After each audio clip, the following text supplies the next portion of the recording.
स्वागत है आपका हमारे YouTube चैनल परफेक्ट नॉलेज में। जैसा कि आपको पता है कि हम कक्षा 10 NCERT का मैथ पढ़ा रहे हैं और हमारा तीसरा चैप्टर चल रहा है दो चर वाले रैखिक समीकरण।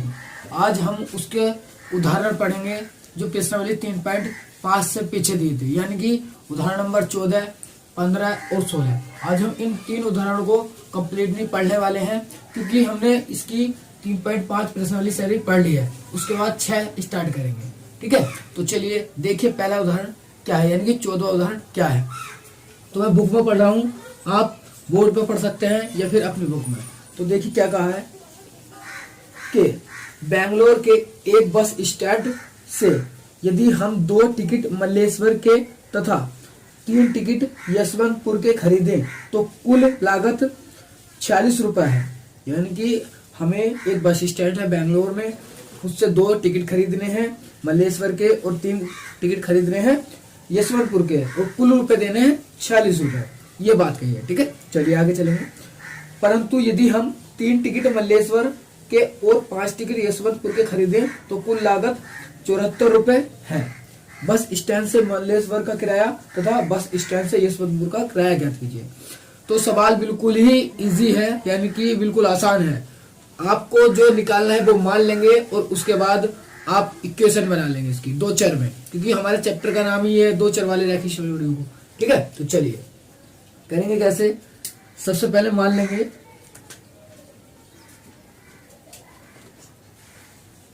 उत्तर माना जो कालना है। तो देखिए कालना था हमारा बस स्टैंड से, लिखेंगे माना बस स्टैंड, बस स्टैंड से मल्लेश्वरम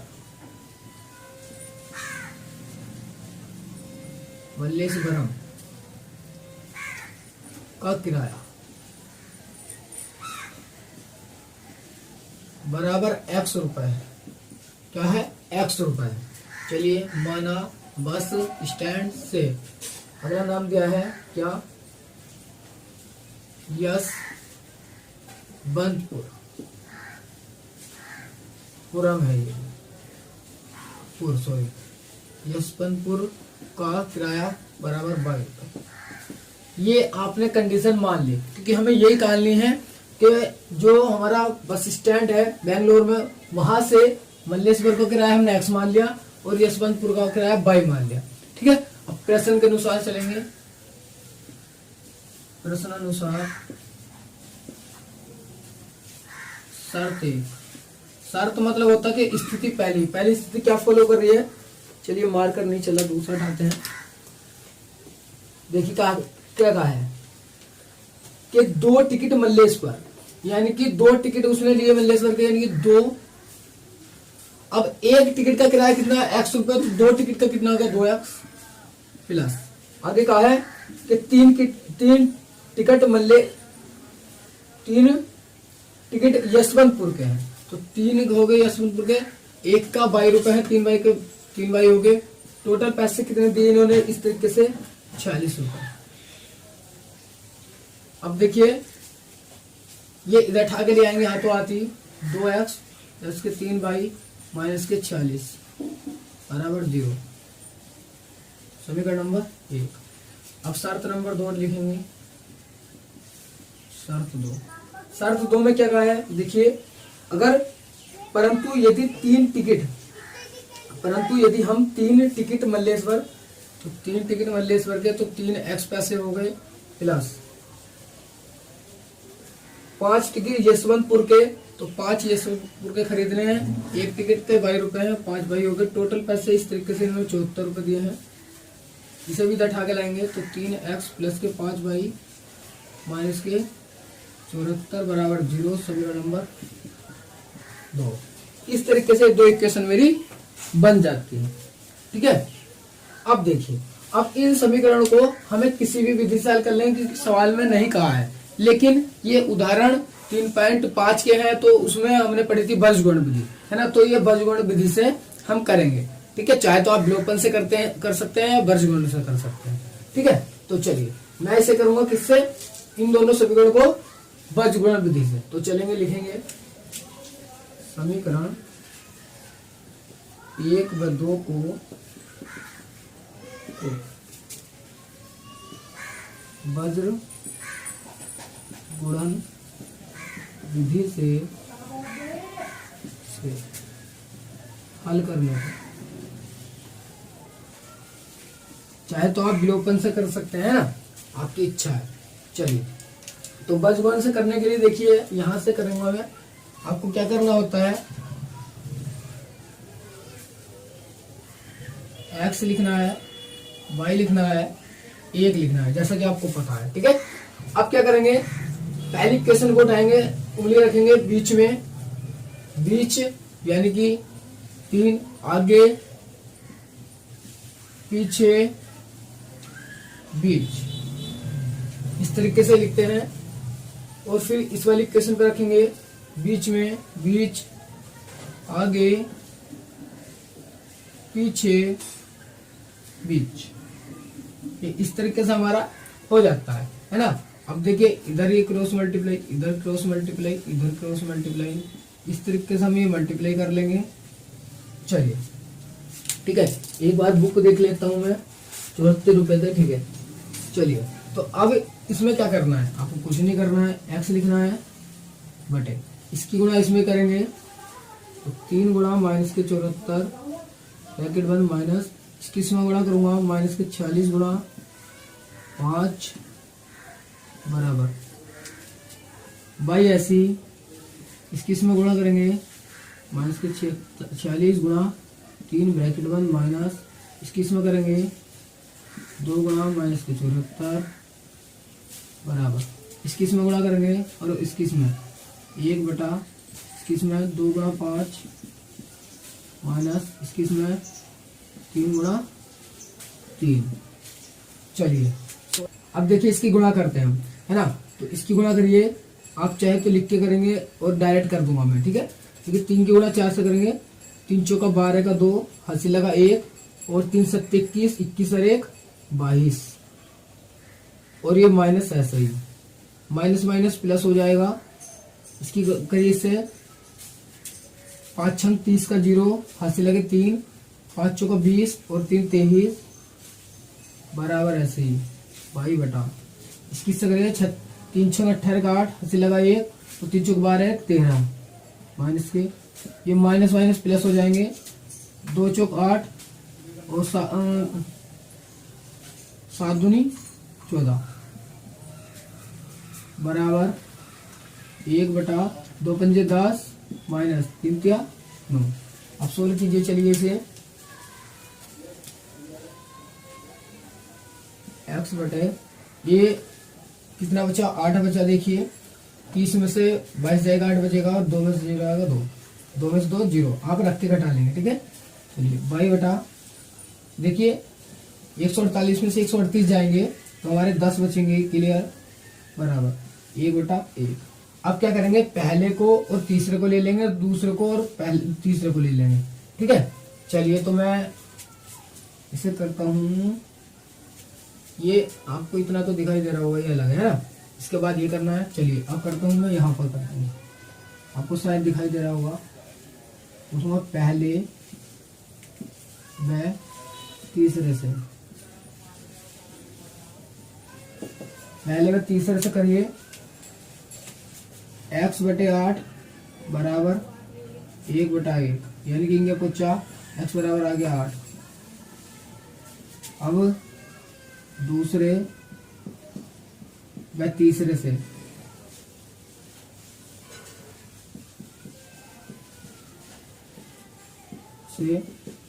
देखिए 22 बटा 10 बराबर 1 बटा 1, ये इधर तो 22 का मान आ गया हमारा 10, कितना आ गया 10। तो हमारा जो x का मान 8 और y का मान 10। तो देखिए बस स्टैंड से मल्लेश्वर का किराया x था, तो x कितना आया 8, तो 8 रुपए था।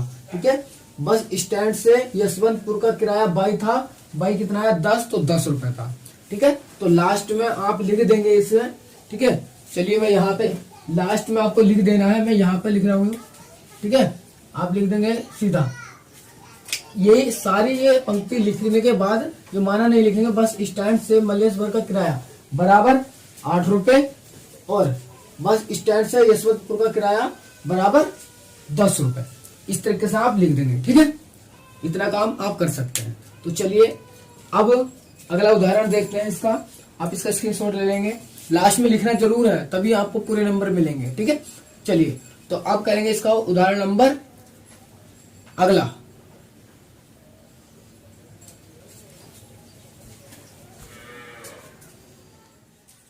चलिए तो मैंने 15वां उदाहरण बोर्ड पे लिख दिया है। तो देखिए क्या है, शॉर्ट उदाहरण था इसलिए, ठीक है, थ्योरिकल नहीं था। तो पढ़िए क्या है कि P उदाहरण नंबर 15 P के किन मानों के लिए, यानी कि आपको P का मान निकालना है। निम्न समीकरणों के युग्म का कोई अद्वितीय हल है, यानी कि आपको P के वे मान निकालने हैं कि इन दोनों समीकरण का जो युग्म है इनका एक अद्वितीय हल है, ठीक है। तो ये सवाल है। तो हमें एक अद्वितीय हल की कंडीशन पता है कि अद्वितीय हल कब होगा, ठीक है। तो अद्वितीय हल होता था हमारा जब रेखाएं हमारी प्रतिच्छेदी होती थी, और प्रतिच्छेदी की कंडीशन क्या है कि A1 बटे A2 बराबर ही नहीं आता B1 बटे B2 के। तो चलिए करते हैं। सबसे पहले आप उत्तर लिखेंगे और जो इक्वेशन दिए उन्हें नाम देंगे। 4x plus P Y plus 8 बराबर 0, समीकरण नंबर 1। जैसी भी दी आपको वैसा ही नाम देंगे। 2x प्लस 2y प्लस 2 बराबर 0, समीकरण नंबर 2। 1 और 2 नाम दे दिया। अब समीकरण नंबर 1 2 की तुलना करेंगे व्यापक समीकरण से। चलिए कैसे करते हैं। समीकरण 1 और 2 की तुलना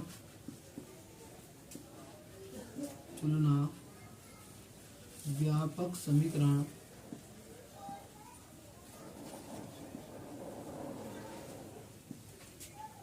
A1x plus B1y plus C1y A2x plus B2y plus C2 बराबर 0 से करने पर तुलना करेंगे। A1 बटे A2 का मान निकाल लेंगे। चलिए इसकी तुलना इस वाली इक्वेशन से करेंगे तो देखिए A1 का मान आ जाएगा 4, B1 का मान आ जाएगा P और C1 का मान आ जाएगा 8। इसकी तुलना इससे करेंगे तो देखिए x है, इसका आगे A2, इसका आगे 2। इसी तरीके से A2 बराबर 2, B2 बराबर 2 और C2 बराबर 2। ये कंडीशन हमारी आ गई किसके मान, A1 B1 C1। इस तरीके से अब हमें पता है, लिखेंगे अद्वितीय हल के लिए। जो अद्वितीय हल हो तो कंडीशन होती है कि A1 बटे A2 बराबर ही नहीं होता B1 बटे B2 के। तो मान रखिए, चलिए सिंपली है। A1 का मान 4, A2 का मान 2 बराबर नहीं है। B1 का मान देखिए कितना P है बटे, और B2 का मान 2 है। देखिए अब इसे करेंगे सोल्व। 2 दूनी 4, 2 बराबर नहीं है बेटे 2।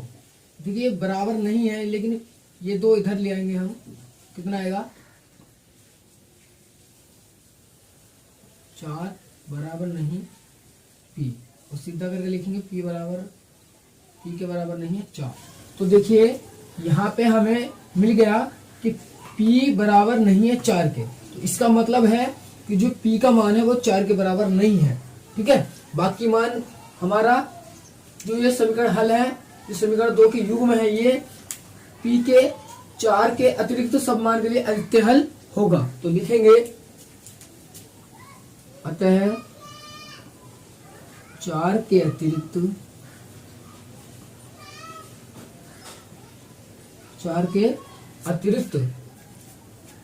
P के प्रत्येक मान के लिए दिए हुए समीकरण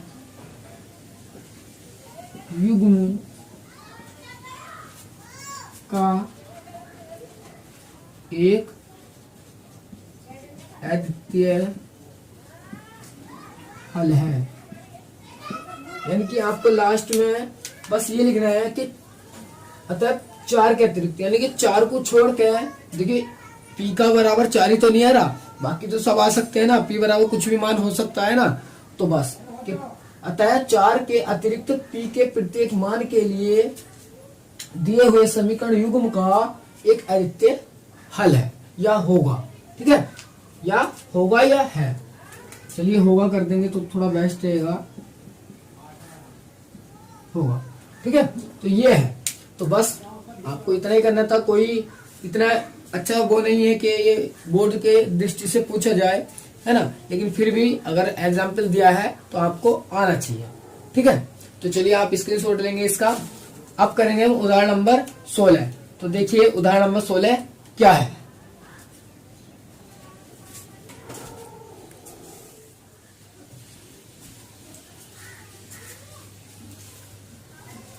तो चलिए अब देखते हैं लास्ट उदाहरण, यानी कि उदाहरण नंबर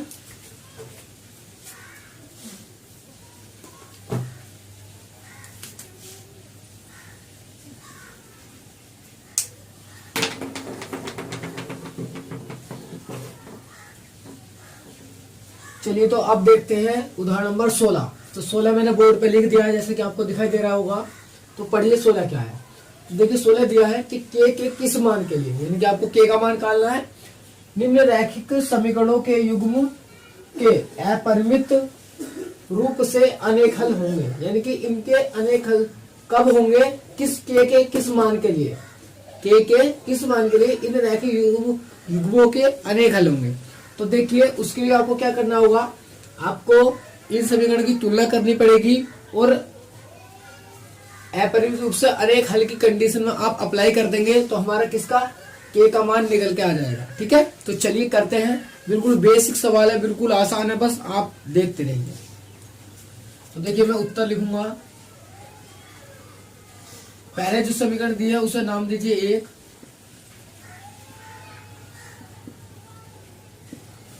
बराबर 0 समीकरण नंबर 1।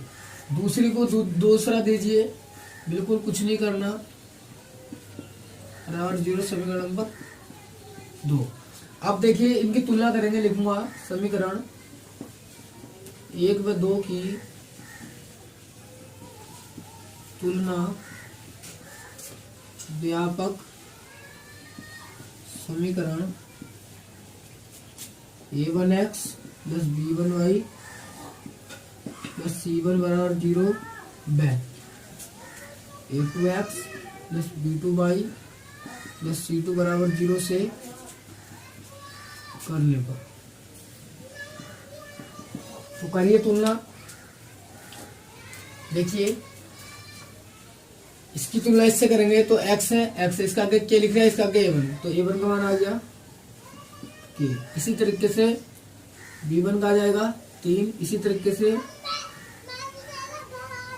c1 का आ जाएगा हमारा माइनस k माइनस 3।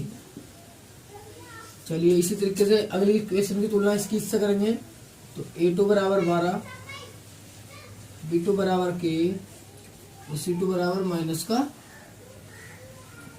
k। चलिए एक बार मैं उदाहरण देख लेता हूँ, वो सटीक लिखा नहीं लिखा, कहीं मुझसे रोंग लिखा गया हो। चलिए राइट है। अब क्या करना है, अब हमें पता है कंडीशन किसकी, अपरिमित रूप से अनेक हल की। तो लिखेंगे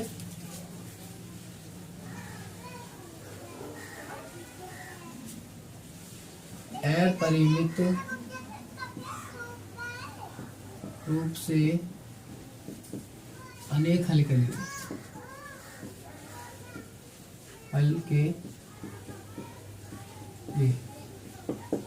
अनेक हल के लिए कंडीशन क्या अप्लाई होती है आपको पता है, रेखाएं हमारी हो जाती है संपाती। a1 बटे a2 बराबर होता है b1 बटे b2 के, बराबर होता है c1 बटे c2 के। मान रखिए सारे। A1 का मान k है, रखो। A2 का मान 12 है, रखो। B1 का मान 3 है, रखो।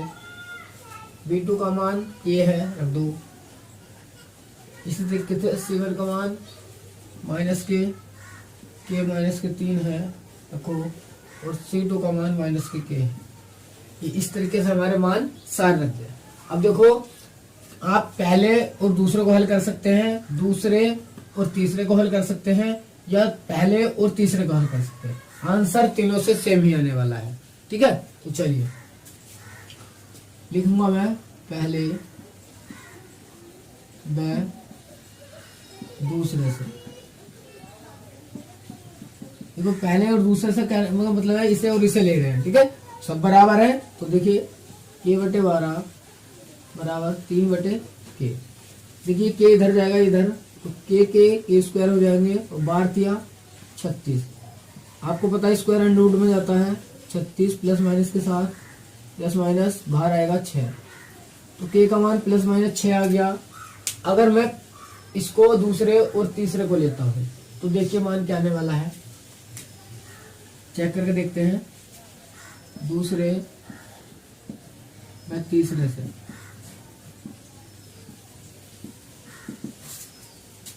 तीन बटे के बराबर माइनस के माइनस के 3 बटे माइनस के माइनस से माइनस कैंसिल।